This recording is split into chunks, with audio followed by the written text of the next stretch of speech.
Wonderful Wizard of Oz. Hello, this is Natasha, and I'm here with the first chapter from The Wonderful Wizard of Oz by Frank L. Baum called The Cyclone. But before the story, I'd just like to thank our sponsor, the Centre for Guided Montessori Studies. For more information about Montessori schools, teaching and education, please visit www.guidedstudies.com. Now, on with the story. Dorothy lived in the midst of the great Kansas prairies, with Uncle Henry, who was a farmer, and Aunt Em, who was the farmer's wife. Their house was small, for the lumber to build it had to be carried by a wagon many miles. There were 4 walls, a floor and a roof which made one room, and this room contained a rusty-looking cooking stove, a cupboard for the dishes, a table, 3 or 4 chairs, and the beds. Uncle Henry and Aunt Em had a big bed in one corner, and Dorothy a little bed in another corner.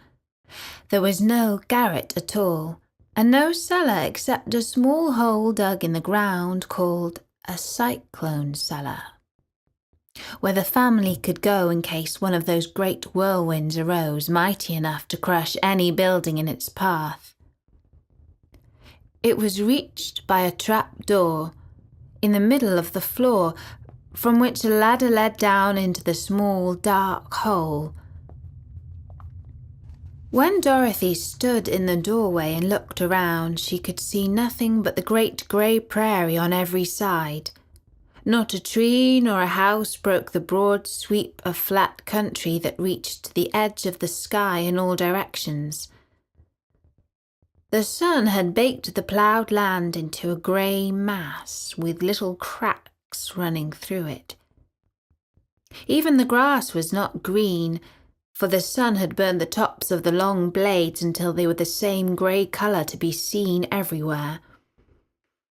Once the house had been painted, but the sun blistered the paint and the rains washed it away, and now the house was as dull and grey as everything else. When Aunt Em had come there to live, she was a young, pretty wife. The sun and wind had changed her too. They had taken the sparkle from her eyes and left them a sober grey. They had taken the red from her cheeks and lips, and they were grey also. She was thin and gaunt and never smiled now. When Dorothy, who was an orphan, first came to her, Aunt Em had been so startled by the child's laughter that she would scream and press her hand upon her heart whenever Dorothy's merry voice reached her ears, and she still looked at the little girl with wonder that she could find anything to laugh at. Uncle Henry never laughed. He worked hard from morning till night, and did not know what joy was. He was grey also from his long beard to his rough boots, and he looked stern and solemn and rarely spoke. It was Toto that made Dorothy laugh, and saved her from growing as grey as her other surroundings. Toto was not grey. He was a little black dog with long silky hair and small black eyes that twinkled merrily on either side of his funny wee nose. Toto played all day long, and Dorothy played with him and loved him dearly. Today, however, they were not playing. Uncle Henry sat upon the doorstep and looked anxiously at the sky, which was even greyer than usual. Dorothy stood in the door with Toto in her arms and looked at the sky too. Aunt Em was washing the dishes. From the far north they heard a low wail of the wind, and Uncle Henry and Dorothy could see where the long grass bowed in waves before the coming storm.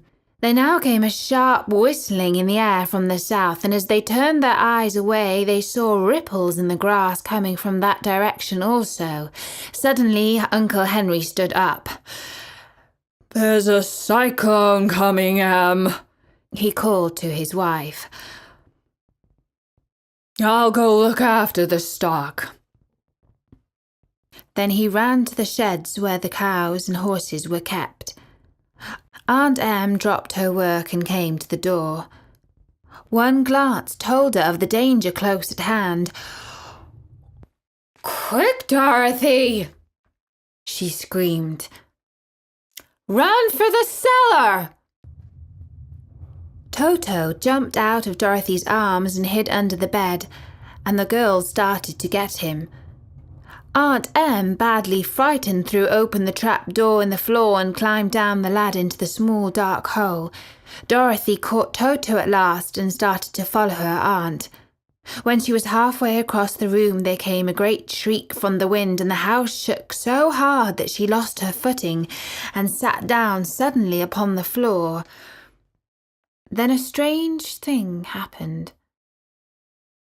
The house whirled around 2 or 3 times and rose slowly through the air. Dorothy felt as if she were going up in a balloon. The north and south winds met where the house stood, and it made the exact centre of the cyclone. In the middle of the cyclone, the air is generally still, but the great pressure of the wind on every side of the house raised it up higher and higher until it was at the very top of the cyclone, and there it remained until it was carried miles and miles away as easily as you could carry a feather.